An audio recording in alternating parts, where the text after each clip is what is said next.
आप सब अपने दिमाग से ये निकाल दो कि मैं कमज़ोर हूँ या मैं वीक बच्चा हूँ। ऐसा नहीं बोलते हैं। आप सब बहुत अच्छे बच्चे हो, आप सब बहुत टैलेंटेड हो, ज़िंदगी में बहुत अच्छा कर लोगे, बहुत अच्छा कर लोगे ज़िंदगी में। नीट की परीक्षा की एक लिमिटेशन होती है कि नंबर ऑफ़ सीट्स कम है, तो अगर किसी की गलती है तो वो हमारी सरकार की या हमारे देश की इतनी तेज़ी से प्रगति ना कर पाने की, जिस तेज़ी से हमारे देश में जनसंख्या बढ़ी है, यही मैं गलती मानूंगा। या कहीं ना कहीं गलती हमारे एजुकेशन सिस्टम की है कि आप सबको इस हिसाब से ट्रेन नहीं किया गया, आप सबको बहुत सारे करियर ऑप्शन बताए ही नहीं गए कि आप कुछ और भी कर सकते थे। मिसाल के तौर पे नीट में 22 लाख बच्चा बैठेगा और लगभग कुछ 40,000 बच्चों को सरकारी मेडिकल कॉलेज की सीट मिलेगी। तो कंपटीशन बहुत टफ है, सीट्स बहुत कम है, आप बहुत अच्छे हो, तो अपने ऊपर से ये गिल्ट हटा दो कि आप में कुछ कमी है।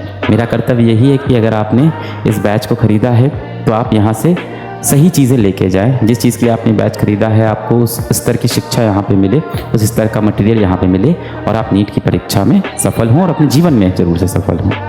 आप एक बात समझो कि इस कंपटीशन में जितना बच्चा भी बैठ रहा है सब कहीं ना कहीं इतना ही कंटेंट पढ़ेगा, इतना ही सवाल लगाएगा, है ना।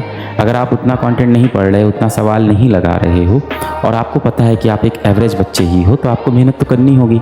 आप नहीं कर रहे हो तो कैसे सिलेक्ट होगे। इस समय स्टूडेंट लाइफ में आपके पास क्या काम है पढ़ाई के सिवा? इस समय तो और कोई काम नहीं है। बस यही है कि अपनी फ़िज़िकल हेल्थ का भी ध्यान रखें, अपनी मेंटल हेल्थ का भी ध्यान रखें, है ना, कि आप सेहत भी आपकी सही रहे, आप तंदुरुस्त भी रहें, आपकी जो मन की स्थिति है अच्छी बनी रहे। इसके सिवा आपके जीवन में अभी क्या कर्तव्य है? ये जो आपका समय है, ये जो आपकी उम्र चल रही है 18 साल, 19 साल, 17 साल, 20 साल, 24 साल, ये वो उम्र होती है जिसमें आपको खुद को बनाना होता है, आगे के जीवन के लिए तैयार करना होता है। हमारे समाज में एक बहुत बड़ी दिक्कत ये है ना कि पढ़ाई को एक बहुत ही गंदी तरह से दिखाया गया है। तो अब ये गलती हमसे भी हुई है, शिक्षकों से भी हुई है, अभिभावकों से हुई है, पेरेंट्स से हुई है, सबसे ये गलती हुई है कि हम सब ने बच्चों को ऐसे डरा दिया कि ज़िंदगी बहुत कठोर होने वाली है। तुम 8 घंटे नहीं पढ़ोगे तो तुम्हारा सिलेक्शन नहीं होगा, कल को तुम कूड़ा बिनोगे, क्या होगा तुम्हारा। और कूड़ा बिनना कोई बुरी बात थोड़ी है। अगर आप समाज की कचरा नहीं साफ़ करोगे तो समाज साफ़ कैसे होगा। खैर वो एक अलग बात है। तो बहुत डराया गया बच्चों को, शिक्षक ने भी डराया है और अभिभावकों ने भी बहुत डराया है। हमने जीवन को बहुत इस तरह से बहुत कठोर रूप में आप सबको बताया है। आपके माता पिता भी आपको ऐसे ही करते हैं और ये इसमें माता पिता की गलती नहीं है, अज्ञानता है, ये हम सब की अज्ञानता है। हम सब ने जीवन को किस तरह से समझा है। आप किसी भी शिक्षक को देख लो, हम शिक्षकों की भी गलती है, आपके माता पिता की भी गलती है, अभिभावकों की गलती है, सबकी गलती है। हम सब ने आपको क्या सिखाया कि जीवन बहुत कठोर होने वाला है, जीवन बहुत बड़ा राक्षस जैसा है, जीवन में बहुत कठिनाई आने वाली है, तुम नहीं पढ़ोगे तो क्या करोगे, हैं भीख मांगोगे तुम, क्या होगा तुम्हारा, तुम कुछ नहीं कर पाओगे, तुम कुछ नहीं बन पाओगे, ऐसे डरा दिया आपको।